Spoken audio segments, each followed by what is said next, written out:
بسم اللہ الرحمن الرحیم۔ آج کا عنوان ہے حدیث کی عزت۔ ہمارے رسول پاک صلی اللہ علیہ وسلم لوگوں کی ہدایت کے لیے جو باتیں فرماتے تھے یا جو کام کرتے تھے ان کے بیان کو حدیث کہا جاتا ہے۔ حضرت مالک بن انس رضی اللہ تعالی عنہ دوسری صدی ہجری میں مسلمانوں کے بہت بڑے امام گزرے ہیں۔ وہ مدینہ منورہ میں رہتے تھے اور مسجد نبوی میں بیٹھ کر لوگوں کو رسول پاک صلی اللہ علیہ وسلم کی حدیثیں سنایا اور پڑھایا کرتے تھے۔ دور دور سے طالب علم ان کی خدمت میں حاضر ہوتے اور ان سے حدیث کا علم حاصل کرتے تھے۔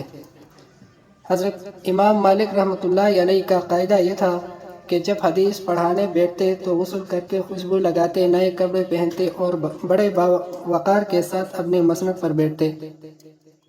جو لوگ ان کے درس میں شریک ہوتے وہ سر جھکا کر خاموشی کے ساتھ بیٹھتے۔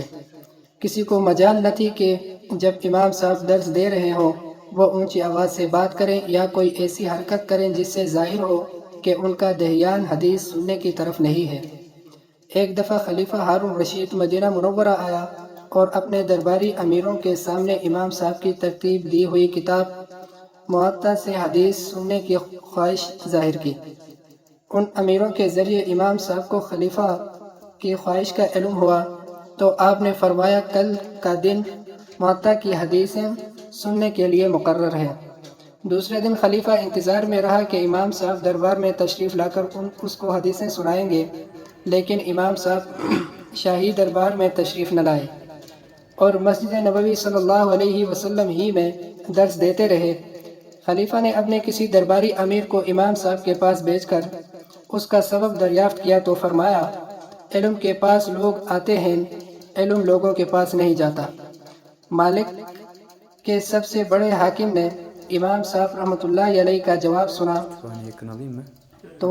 تو کہلا بھیجا کہ جب میں آؤں تو میرے آنے سے پہلے دوسرے لوگوں کو درس کی مجلس سے باہر نکال دیجیے۔